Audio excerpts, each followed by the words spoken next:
Избрах днешната тема с мисълта, че по-голямата част от хората в залата днес по един или друг начин ще бъдат инволвнати в процеса за разработка на игри, в тяхния дизайн, в тяхното измислене, в тяхното маркетиране, в тяхната дистрибуция като цяло, а пък предполагам, че другата част от хората ще имат желанието да се насочат в тази част. Бих искал на днешната лекция да споделя повече от истинския опит, който аз и моите колеги придобихме, докато успяхме да развиваме нашата компания, да разработваме нашите игри в България, да ги публикуваме в редица държави по целия свят. Ще обърна специално внимание на Западна Европа, на Източна Европа, на пазарите, в които нашите игри се играят и на нещата, които ние срещнахме като позитивни или като негативни пречки. Накратко ще започна с малко повече информация за нас, какви са нашите игри, какво правиме, в кои пазари оперираме, с какво сме се преборили, от кога оперираме. След това ще разгледаме с малко повече детайли, специално разликата между играчите в Западна Европа и в Източна Европа, или поне играчите, които са концентрирани изцяло от нашия опит в браузър игрите. Във всяка една от точките ще гледам да споделям личен опит, нещо, което е изживяло, нещо, което сме го преживели, нещо, което сме го видяли, че наистина е така, не просто, че теоретически смятаме, че е така. Повече за Access Software. Аз също съм геймър, точно както Джулиан, и аз имах компютър като малък. Моя беше малко по-нов модел от неговия, който показа преди малко. Професионално се занимавам с компютърни игри от около 7 години, когато започнахме с първата българска онлайн игра в България, bullfleet.com, и покрай нея от тогава продължихме да изграждаме екипа, който успя да изведе Access Software на висини, които ни позволиха да пуснем нашите игри, да управляваме нашите игри в повече от 30 държави, повече от 30 езика и над 80 държави. Ние сами разработваме нашите игри, но също така сме и публишър на заглавия. Това означава, че може да лицензираме игри от Independent студия и да ги пускаме в държавите, в които сме силни, в които имаме маркетингови канали, в които имаме възможността да поддържаме нашите потребители. Изцяло се съсредоточаваме само в областта на браузър игрите и затова информацията, която днес ще споделя с вас, е от знанието ни в тази област, което може би се препокрива или е до някаква степен различен с игри в мобилния сектор или в конзолите, ритейл, ММО и така нататък. Можем да се похваляме с 25 милиона регистрирани потребители във всичките ни игри, във всичките ни версии. И по-голямата част от екипа, над 90% от хората, са в София. Най-известните ни заглавия: Хановете, Немексия, Lady Popper, 3 браузър игри, 3 различни браузър игри, като жанр, като концепция, като аудитория, и трите сред лидерите в своя жанр, не само в България, но и в някои от водещите други държави, не само и в Европа. Къде точно се намираме, мисля, че ще стане най-ясно, когато разгледаме цялостната картинка на целия пазар на видеоигрите в света. Главно съм ги разделил на 7 различни части. Първата част, Casual Online, това са игри като Tetris, като Bejeweled, такива, които могат да си играят синглплеер, които могат да си играят онлайн, които са с прост на външен вид геймплей, но задълбочен, понякога и зациклещ. Компания като пример е PopCap. Социалните игри, бума, който Zynga предизвика преди 2-3 години с Farmville, с Mafia Wars. Това са игри, които отново са браузърни игри, но се развиват изцяло в затворена платформа, било то Facebook, било то някоя друга социална мрежа, локална, например. Конзолните игри, PC игрите, класическите игри, които са продукт, които се веднъж се правят, слагат се в магазина и се продават. Ритейл ММО-тата, нещо средно между онлайн игрите и нормалните игри Box Games. Игри, които купуваш клиент или сваляш download клиент и след това започваш да играеш онлайн. Пример е World of Warcraft. И разбира се, мобилните игри, било то на iPhone, iPad, някакъв друг смартфон или таблет. Ние се намираме в горния десен ъгъл, като разпространяваме игрите ни изцяло в платформата на браузъра. Това ни позволява да намалим изключително много бариерата за придобиване на нов играч. Играта е безплатна, нашите игри следват free-to-play модела. Играта е безплатна, регистрацията отнема по-малко от минута, клиента няма нужда да изтегля какъвто и да е гейм клиент или да купува нещо от магазина или да си въвежда информация за плащане. Единственото, което е необходимо, е стабилна връзка до интернет. От към бизнес модела, казах вече, че изцяло сме се заручаваме в free-to-play модела, означава, че всичките ни игри са безплатни за игра, но във всеки един момент потребителят може сам да реши да закупи виртуална валута и с тази виртуална валута да активира допълнителни фичери или да придобие специални айтеми или други услуги. Съхраняваме абсолютно всичките данни при нас, играта се пази на сървъра, това означава, че с потребителя може да влезе от всеки един компютър по всяко едно време, той трябва да има само единствено връзка към интернет и браузър, за да продължи своите игра от момента, в който е поставил последния път компютъра си. Свободно хората могат да играят от офиса, от работата, от всякъде, от вкъщи, дори и извън България. Сега се съсредоточа вече с повече детайли на темата днес. Ще започна с сравнение на пазарите в Западна Европа и в Източна Европа. Като от Източна Европа съм изключил Русия, защото от нашия опит в Русия пазара на онлайн игри, специално на браузър или на клиентски игри, се контролира от 4 или 5 големи руски компании, които лицензират изцяло контента и го публикуват през тяхните канали. Да опиташ сам да влезеш там е трудно, скъпо и временко. Първото сравнение се базира изцяло на популация, на население, прощавайте. В Западна Европа има малък превес, но всъщност това, което нас ни интересува специално като потребители, нашите потенциални потребители, е всъщност интернет потреблението. Не знам колко добре се вижда тук, но разликата е над 3 пъти. 240 към 240 милиона към 70 милиона интернет потребители спрямо Западна Европа и Източна Европа. Или разликата е повече от 3 пъти.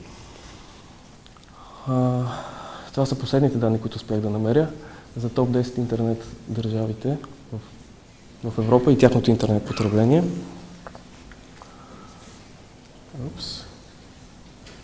Пропуснах нещо важно. На този изключително грозен слайд се исках да покажа и да ви разкажа за 4 от основните елементи, които от нашия собствен опит и от това, което виждаме, се отнася за двата пазара, за Западна Европа и за Източна Европа. В момента в Западна Европа се пускат изключително много игри. Независимо, не са само браузър игри, клиент игри, лицензирани от Щатите, лицензирани от Азия. Всички се съсредоточават първо в най-големите пазари, в Германия, в Франция, където усилието да локализираш играта, да я преведеш, да я обслужваш, си заслужава повече заради по-големия брой клиенти и заради възможността им също така да се монетизират по-добре. От друга страна, за мен това е голям плюс за Източна Европа, за България и за другите държави в тази част, защото това означава, че интензитета на пазара при нас все още не е чак толкова висок. Тоест с една добра игра има много по-голям шанс да хванеш много по-голям вайрал ефект от разпространението на играта ти от уста на уста. ARPU, или това е един от най-важните показатели в free-to-play модела, отговаря за average revenue per paying user, или по-точно колко пари успяваме да изкараме от един потребител, от един плащащ потребител за единица време. Най-често един месец разглеждаме. В това число, за съжаление, в смисъл потребителите в нашата област, като че ли могат да плащат или имат желанието да инвестират от своите собствени ресурси по-малка сума, отколкото потребителите в Западна Европа. За сравнение, само между Германия и България, примерно, разликата около 2-3 пъти повече в полза на Германия. Players Dedication е на еднакво високо ниво. Потребителите харесват своите любими браузър игри, се остават с тях, защитават ги в форуми, в блогове, разпространяват ги, играят с еднакъв брой часове навсякъде. Последното нещо е нещо, което не зависи по никакъв начин, нашия бизнес поне не зависи по никакъв начин от него. Piracy и Second Hand Market, извинете за правописната грешка, за пиратството и маркета на втора ръка игри е един от най-големите плюсове всъщност на браузър игрите, защото реално пиратство при нас не може да съществува. Ние пазиме цялата игра за нашите сервери, няма нещо, което да се продава в магазина, а това за други индустрии, като например Retail, MMO или нормалните Box AAA Games, е проблем все още. Пиратството в нашия регион е високо в сравнение с Западна Европа. Какви са уроците, които научихме от публикуването на нашите игри в източноевропейския регион? На първо място най-важното нещо, когато влизаме в нов пазар, в нова държава, е да имаме един перфектен превод и втората степен над превода е перфектната локализация. Разликата между локализация и превод е, че в превода само трябва да преведете играта. В началото, в локализацията трябва да помислите как играта да бъде изключително приветлива за потребителите в този регион. Примерно, ако правите средновековна игра, термините трябва да бъдат средновековни. Ако правите casual fun игра, шегичките трябва да бъдат от локално ниво. Не можеш да превеждаш български шеги на друг език, примерно, или обратното. Не работи много добре. Също така, друга степен на локализация е да се променят дори и картинки. В нашите игри също така се играят и в арабските региони, където не е добре прието да се виждат кръстове или разголени части от дрехите. Ние правим също тези промени и ги смятаме за локализация, за тези игри да бъдат успешни в тези региони. ако това нещо е 10% от работата, 90% от работата идва в момента, в който играта се пусне и трябва да се контролира общността, която е зад играта. Браузър игрите разчитат изключително много на общността зад играта, комюнитито. Те са изключително социални игри. Ние опитваме да намерим всякакви начини, по които да провокираме хората да играят по-настървено, да играят заедно, да се обединяват в гилдии, да се обединяват в кланове, да играят един срещу друг, също така да си организират войни и така нататък. С правилен комюнити менеджмент играчите се превръщат всъщност за вашите хардкор фенове, в нашите хардкор фенове. Още няколко неща, които научихме. В Excel Software смятаме, че игрите, браузър игрите, те не са продукт, те си услуга. В момента, в който сме направили играта и сме я пуснали, нещата чак тогава започват на практика. Започваме да придобиваме притобители, те започват да играят играта и оттам нататък ние трябва не само да поддържаме играта и играчите, ами трябва да непрекъснато да развиваме нови фичери, да представяме нови неща, нови изненади, да поддържаме баланса в играта, така че виртуалният свят да е достатъчно интересен за всички.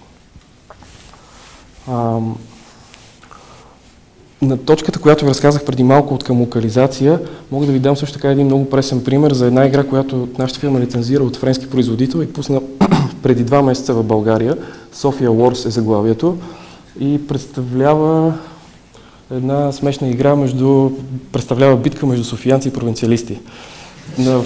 В тази игра успяхме да направим много, освен перфектния превод, променихме някои руски картинки, като например Червения площад в НДК или Александър Невски, или вкарахме някои известни български личности и това се прие изключително добре от комюнитито и като цяло от към играта, което провокира отново много коментари, форум постове, блог постове, новини в Facebook, в Twitter, навсякъде.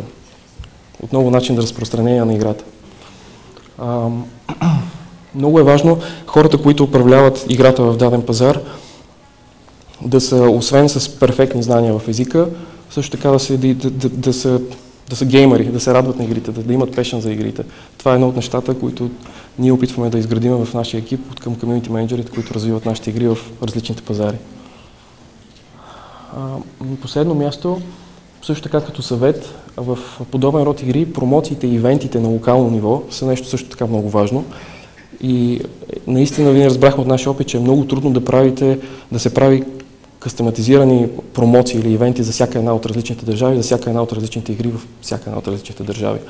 Но това нещо има голям ефект. Пример за това нещо е да се пусне специална промоция, например днес в България в някои от нашите игри за Деня на София или за Онфест. Второто нещо, което трябва да се има предвид е, че тези игри, освен че са услуга, те не се продават в магазините, те разчитат да извлекат ревеню от потребителите в собствените си магазини. Затова при пускането на нова игра в нов пазар, за нас е задължително да имаме всичките възможни методи за плащане или поне най-широко разпространените методи за плащане в дадена държава. Това е второто нещо, което трябва да си има предвид. Специално за Източна Европа, от нашия опит, най-разпространени са микротранзакциите или плащането с SMS. Все пак продаваме игри с хората, които ги играят са от 5 годишни до 55 годишни. Телефон има абсолютно всеки в днешни времена. Лошото на този метод на разплащане е, че комисионната е много голяма, между 30 и 50% обикновено прибират мобилните оператори. PayPal транзакциите и кредитните карти също са задължителни според нас. И макар и при тях да има процент на измама, особено в Eastern Europe, тяхният оборот расте и все повече и повече хора ги използват. Просто са задължителни интернационални методи за плащане. Голям плюс е, когато успеем да интегрираме и някоя локална система в дадена държава за разплащане. Такъв пример е в България, примерно ePay. ePay е система, която вече има изключително много потребители с пълни сметки, които просто вие трябва да им дадете възможността те да си платят във вашата игра, ако те искат с тази система. И ще получите много повече тогава. Тези системи също така често имат и много голями допълнителни плюсове. Например, ePay мисля, че комисионната е само 1%, чарджбекове не са позволени, cancellation не са позволени. Такъв пример също съм дал с .paypl. И това, между другото, е един от процесите, които в Excel Software, откакто излязохме извън България, не е спирал. Постоянно ние интегрираме нови и нови методи за плащане. Ако се започне от SMS в Бразилия до Scratch карти в Саудитска Арабия. Мисля, че към момента имаме над 150 различни методи за плащане, интегриране в игрите ни. След като вече имате готовата игра, преведена, локализирана с готовия екип зад нея, имате начините за плащане, тя е готова за пускане и трябва да дойдат играчи от някъде. Играчите в интернет, макар и да е браузърна игра, тя не е всъщност уебсайт. Играта не е уебсайт и нас не ни интересува колко трафик правиме, не ни интересува колко уникални потребители правиме на ден, нас ни интересува колко регистрации и активни играчи всъщност имаме при нас. И после вече проследяването им от активни играчи в плащащи играчи и колко по-дълго тези хора седят с нас и плащат в играта ни. На локално ниво е много важно да успеете да изразходвате собствения си бюджет по най-правилния начин, така че да се вземат максимален брой регистрации, които също така ще възвърнат и максимален брой от вашата инвестиция, след като вече са в играта и започват вече да играят и да плащат играчите. В Access Software, благодарение на моите колеги от бизнес развитие, успяхме да изградим мрежа от партньори в над 30-40 държави. От тези партньори влизат веб портали, радио, телевизии. В България, например, работиме с NetInfo, с Investor, с NEC, от телевизиите с Нова телевизия, с The Voice, в Германия с ProSieben. Това са партньори, чрез които ние успяваме да разпространим нашите игри и да привлечем максимален брой потребители, да обърнат внимание всъщност на нашата игра и ако я харесат да останат с нас. Това е нещо задължително за всеки един пазар. Колкото по-добре успеете да развиете вашия маркетинг в държавата, толкова повече потребители ще успеете да придобиете. Нещо, на което исках да обърна също малко внимание, главно за Eastern Europe, нещо, което не е от чак толкова голямо значение, но понеже браузър игрите се доставят от нас към клиента и се реално със всеки един клик клиента изтегля цялата игра към него, е важно времето за реакция да бъде минимално. Тоест, след един клик той да види веднага какво става с минимално количество милисекунди. И за това нещо, като съвет, пак от нашия опит, внимавайте къде слагате сървърите си и в тези сървъри кои държави обслужват. Оказва се, че понякога по-далечни държави имат много по-лоша връзка, отколкото по-близки държави. Всяка една държава трябва да се гледа индивидуално, трябва да се проверяват рутовете и трябва да се обръща внимание на фидбека от играчите.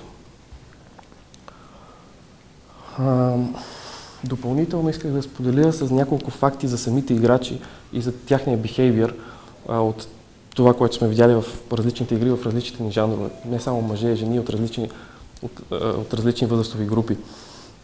Като цяло в Източна Европа, ако сравняваме с Западна Европа, вече ви споделих, че играчите плащат по-малко на месечна база. Също така се забелязва, че им по-малък процент от всичките регистрации имат желание да платят. Тук вече разликата е много малка и пренебрежима, но като цяло се забелязва също така, че те са и много по-предани към самия продукт и много по-предани към самата игра. Ако бъдат обслужени добре, ако харесат играта, те ще останат дълго време с вас и ще говорят за нея, ще я защитават пред комюнитито и пред форума и по този начин ще печелите допълнителни играчи по един безплатен вид начин. С две думи, ако трябва да обобщя, Източна Европа и държавите, които са в Източна Европа, в това число и България, имат огромен процент на растеж, който продължава. Заслужава си игрите да бъдат разпространявани в тези държави. Играчите тук харесват всякакви игри, не игнорират някакви типове, така че реално, ако играта ви е интересна, ще има кой да я хареса, стига да я успеете да я покажете. Най-важните точки са да имате да може да локализирате добре играта, от към преводи, от към обслужване вече на бъдещите играчи, да му имате начин по който да ги монетизирате, payment методите и да имате начин по който да извикате играчи в играта ви. Тук е момента да кажа, че Access Software търси добри игри, които заедно може да оптимизираме още повече и да ги пуснем в нашите канали в над 80 държави. Във втората част на презентацията исках пък да обърна внимание какво е да си българска компания в България, да правиш игри в България и да ги пускаш в чужбина. Всъщност да събираш своите плодове от чужбина, от чуждия пазар. Най-важното нещо е екипа. Екипа изгражда играта, екипа я публикува. Най-хубавото нещо в България е, че като цяло това, което аз забелязвам, ние имаме изключително висок passion for games. Просто се радваме на игрите, обичаме да се занимаваме с игри. Имаме креативното начало, което ни позволява да създаваме игри. Освен това, имаме изключително силни кадри от към разработчици, от към 2D дизайнери, от към 2D артист, аниматори и така нататък.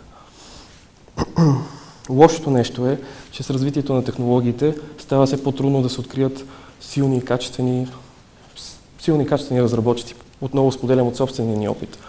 Мисля, че до някаква степен за това нещо е виновно също така, че В университета няма достатъчно добра подготовка и мога да го кажа от личен опит, завършен на технически университет. Просто се казват неща, които теоретически са много хубави, но практически не могат да се използват веднага, имайки предвид до какво вече ниво са стигнали технологиите и специално дори от към гейм индустрията. Ако преди 5 години една браузър игра може да се направи с чист HTML, чист PHP и MySQL, в днешно време има много повече технологии. Имате фреймворкове, имате Flash, Flex, има engine като Unity 3D, които позволяват 3D игра да бъде играна в браузъра без да има нужда да се сваля някакъв клиент. Тези неща изискват много повече опит, изискват много повече техника, изискват по-високо ниво на знания. Също така за нас срещахме тази трудност, че когато тръгнахме да локализираме игрите в тези 33 езика, беше трудно да намерим точните хора, които хем да са геймери, хем да се приучват към нашия път и хем да имат силни издания в тях на нейните език. Ако трябва да сравним с България и Германия е един център, в който има изключително много студенти от всички държави. Много по-лесно да намериш комьюнити менеджер с корейски език в Германия, примерно, отколкото да го намериш в България. Това е нещо като минус. От към бизнес, какво означава това? Все още според мен е трудно от България да се излезе интернационално. Забавно е, но е още трудно. С няколко конкретни факти ще ви дам, пак от нашия опит. На места и на моменти ни е било необходимо да имаме директна връзка с някои от големите компании. За пример се дам PayPal, Facebook, Google. Било то заради някакъв проблем, който сме имали с тях, или за някаква къстъм кампания, или за нещо, което е било необходима връзка с тяхния екип. Тези големи компании, те имат локализирани екипи за Западна Европа. В Франция, в Испания, в Италия, навсякъде има хора, които има customer support. За България обаче няма такова нещо. Тоест, единственият вариант е, ако нямате контакт от другаде, да пишете на интернационалната форма за support, да чакате 1-2 седмици и най-вероятно, че получите отговор. Много се радваме, че сме с вас, ама нищо не може да направим по вашия проблем. Това беше една от нашите трудности. Това, че България все още е в някакви блеклисти за измами, за хакерски измами, за пиратство, също индиректно влияе по някакъв начин на нашите партньорства. Случвало се да не може да работим с някоя компания, защото тя просто не поддържа България поради тези причини. Ако се замислите, PayPal преди 3 години една от причините да не работеше в България, освен че липсаха операциите им, беше това, че България беше блеклистната. Нещо, което наскоро изживяхме като българска компания, която плаща български солидни данъци в България, се оказа, че българската администрация в лицето на държавните институции не може да опознае добре нашия бизнес. За тях беше изключително трудно да разберат как българска компанийка прави нещо и продава нещо, което не съществува всъщност, защото е виртуална валута в над 100 държави на колко си валути. И това естествено може да докара до продължителни нерви, продължителни разходи, също така да ви опетни може би репутация и възможно е да докара и до неправди, като например да ви накара да платите 2 пъти ДДС. Някакви неща, само защото някой не го разбира. Access Software има субсидиари компании в Германия и в Щатите, където хората наистина могат да ви кажат, че много добре разбират този вид бизнес и даже го подкрепят. На тях им е ясно, че тези компании разработват нещо в държавата и вкарват приходи от чужбина в тази държава. Реално те правят износ. Нещо друго от към частта отново с държавните институции е липсата на подкрепа от към финансиране. Не само, че липсват програми или са трудно намираеми тези програми за финансиране на сегашен бизнес, който работи и който с нови пазари, с нови продукти може да увеличи своите обороти, липсват и също така и програми за финансиране на нови стартъп бизнеси. От друга страна също така са условията по кредитирането и разбирането на такъв подобен бизнес от към кредитните институции също изключително трудно, което пак ни връща няколко гради назад пред държавите и компаниите в Западна Европа, например. Още едно нещо е, когато става дума за легалните права. В Access Software ние ежедневно правим сделки, правим договори с компании от цял свят, като разчитаме да защитаваме нашите права собствени в България. Българският съд обаче е изключително бавен и при евентуален някакъв скандал ние трябва да реално да си потърсим правата тук и трябва да разчитаме, че тези права ще бъдат защитени в рамките на няколко години. А една година в интернет е изключително дълъг период. Реално, ако не се развиваш, ще се дърпаш директно назад. Така че това за мен е също един от минусите. Също така не е напълно ясно доколко са защитени нашите права като IP права, Intellectual Property. И сега въпреки всичките тези лоши неща, Аз смятам лично, че България е страхотно място да се правят игри, да се създават игри, да се пускат в чужбина и просто хората ги...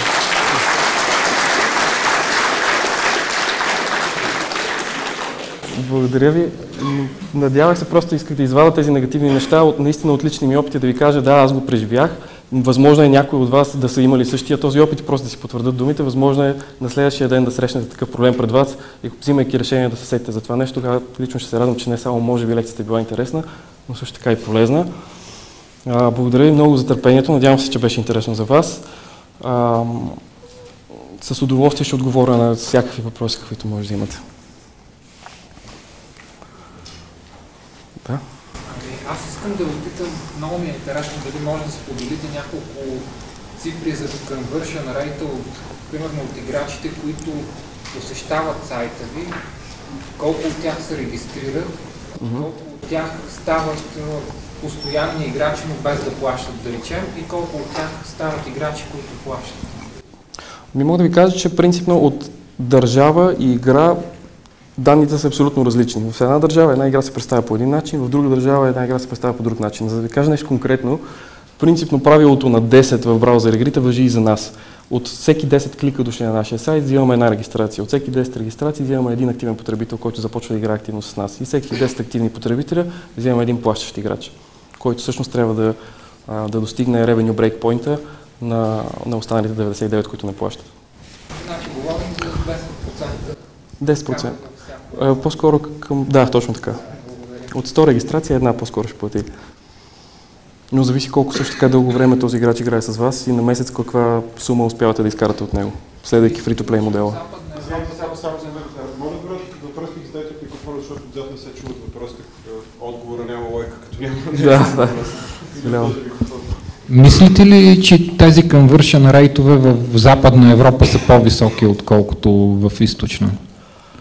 Зависи за кои conversion rate ни точно става дума. Аз ви казах, че примерно в Германия спрямо България, ако трябва да погледнем хановете, конкретно наистина немците плащат при нас 3 пъти повече на месец в Германия. Като процент на хора, които ще се конвъртнат, и пак ви казвам, че разликата е много голяма дори от месец за месец в държава и в игра, грубо държавите от Източна Европа имат малко по-нисък процент. Но варира. Имали сме случаи, в които 7-8% от хората стават плащащи играчи. Просто трябва много добре да следи всяка една от тези кампании. И също така това нещо зависи много от промоциите, които се правят в играта, от гейм дизайна на самата игра, от това как се комуникира с комюнитито.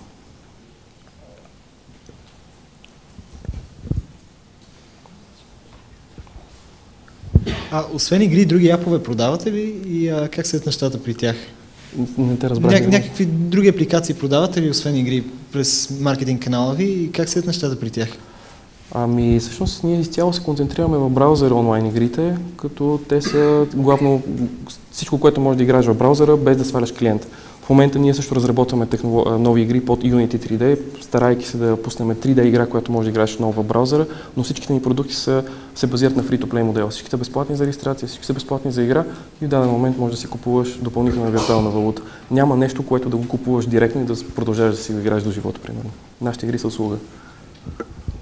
Значи е важно после потребителя да се връща на канала. Принципно най-важно е потребителя въобще да не си ходи, да поддържа си да седи при нас и ако реши да си тръгне, да се върне тогава. От гледна точка на това, колко обикновено е живота на един потребител при вас в години и колко от тези, които са си тръгнали, се връщат? Средно, когато изготвяме плановете ни, ние винаги гледаме първите 6 месеца. В тези първите 6 месеца ние трябва да си направим нашите планове за това колко е успешна тази игра в този пазар и как съответно да я развиеме. Но средният ни лайфтайм в игрите е между 6 и 12 месеца. Принципно има хора, които играят с години. Има хора, които все още играят Bullfleet преди 7 години, когато започна. Това са и хардкор играчите. Това са occasional, ние ги наричаме heavy players. Хората, които винаги седят до вас и са готови да налеят повече пари за играта ви. Бихте ли казали кой бюджет има по-голяма възвръщаемост? Маркетинговия бюджет или бюджета за девелопмент? Възвръщаемост за кое? Без девелопмента няма как да има маркетингов бюджет. Това е първото нещо, което е сигурно. Не може да имаш игра без да си я разработил и после да я пуснеш. Като вложите повече пари в девелопмента ли се връщат повече пари, или като вложите повече пари в маркетинга се връщат повече пари? В маркетинга мога да ви кажа директно как седат нещата, защото са цифри. Мисля, знам колко може да вкараме, знам колко може да изкараме. В девелопмент обаче е малко по-сложно, защото реално не можеш да го изчислиш, поне аз не се срещам в момента, начин по който може точно да се изчисли. Но разчитаме, ако ме питате от към тежест, двете трябва да са абсолютно еднакви. Може би даже девелопмента в една част да преобладава и когато сме сигурни, че девелопмент си е свършил работата, тогава да наблягаме на маркетинга.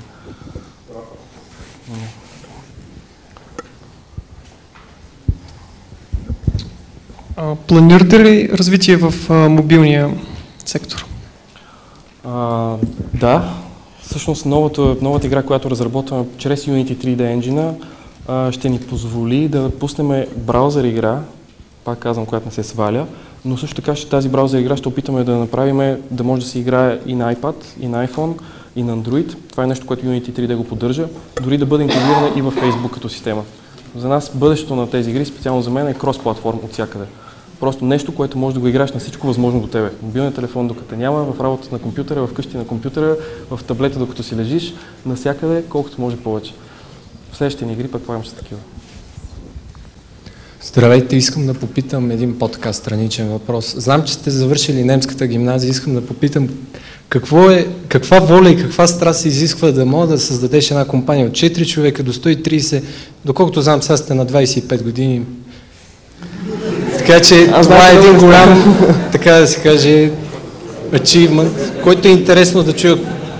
През какво сте минали, така да се каже? Ами през изключително много неща, наистина от към опит, вече не са малко годините, честно казано, но когато правиш нещо, което ти дава, което ти донася удоволствие, правиш нещо, което ти принципно не го приемаш за работа, ти не го усещаш как минава това време. Не е немската, между другото е втора немска, която е по-добре.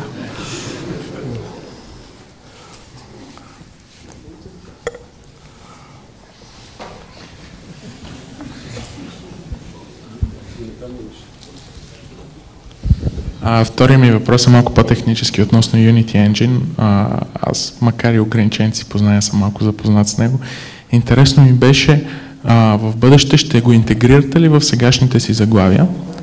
И ако да, в каква степен можете да го направите? И ако не, как точно е вашата визия за една игра, която да можеш да я играеш и да запазиш резултата си, независимо дали я играеш в момента от iPad или от компютър? В какъв жанр сте се насочили? Трябва да си призная, че ние реално от половин година разучаваме Unity Engine и изградихме собствения си екип, защото за нас беше много трудно да намерим хора, които имат Unity познания. Ако има тук такива хора, дръснете едно имейлче, много ще се зарадваме. В момента разрастваме този екип точно. Дали ще вкарваме в сегашните ни игри Unity, не мога да ви отговоря точно в този момент. Мислили сме го този вариант. По-скоро искаме да видим как ще се представим с една чисто нова игра, защото Unity все още е нещо, което ние успяхме да разучиме от към Development, но не знаем какви други пречки се срещаме по пътя. Unity не е както Flash, примерно. Не е още... За Unity ти трябва да изтеглиш един плагин, който трябва да се инсталира. Освен това имаш някакви моменти, на които трябва да се стримва зареждания. Тези всичките неща предполагаме, че ще повлияят на conversion rate от регистрация към активен играч. Защото вече не само, че трябва човека да се регистрира, ами все пак има някакъв стриминг, който трябва да изчака. Иначе има идеи, примерно в хановете, големите битки да се станат нещо подобно на Rome Total War, примерно, с такава концепция. Това вече изцяло ще зависи от екипите на игрите и как те виждат развитието на собствените игри в бъдеще. Не мога да го отрека обаче. Може да стане. Понеже знам, че имате няколко игри пуснати, те са на различна тематика, една от друга са доста различни. Когато правите нова игра, как решавате точно на каква тема ще я правите ли преди това някакво проучване, какви игри се търсят и точно как, примерно някакви анкети или нещо такова, или идеите са чисто вътрешни в фирмата? Изцяло идеите са вътрешни в фирмата, но няма някаква формула, по която избираме точно каква игра ще направим. В момента даже повече работиме на този на някаква такава формула, така че да чуваме повече от мненията на различните хора във фирмата. Преди е било по-скоро на някакъв нюх. Има такава игра много готина, защо да направим такава игра? Ние можем ли да направим така? Можем, дайте да направим тогава тази игра. Имали сме и на успешни игри. Бяхме пуснали след хановете директно midlands.com, преди доста време беше. Тя не успя да изкара тези метрики, необходими ни да я разпространим в чужбина, дори и в България. Така че докато една игра е на концепция, не можеш да кажеш дали тя ще е успешна. А реално малко като при филмите. Може да е страхотна идея за филмите, но чак като го пуснеш и го гледат хората, тогава разбираш дали всъщност е хубав или не. Дали може да дадете профил на средния си играч, с каквото се различава от играчите на останалите 6 типа игри, които предложите? Бихте ли повторили отново? Да дадете примерен профил на повечето ви играчи, изобщо играчите на браузър игри, понеже това специализирате, как се различават от играчите на другите 6 типа игри, които споменахте? Честно казано, не мога да направя това нещо. Ако ми се наложи да сравня профила на играч в хановете и играч в Lady Popular, по никакъв начин няма да е възможно това нещо. Не, че няма жени, които не играят хановете, напротив, доколкото знаем, са около 20-30%, но истината е, че тези игри наистина се играят от 5 годишни деца до 50 и 60 годишни хора сме имали от данните, които събираме за потребителите. Мисля, че е индивидуално за всяка една от игрите, наистина.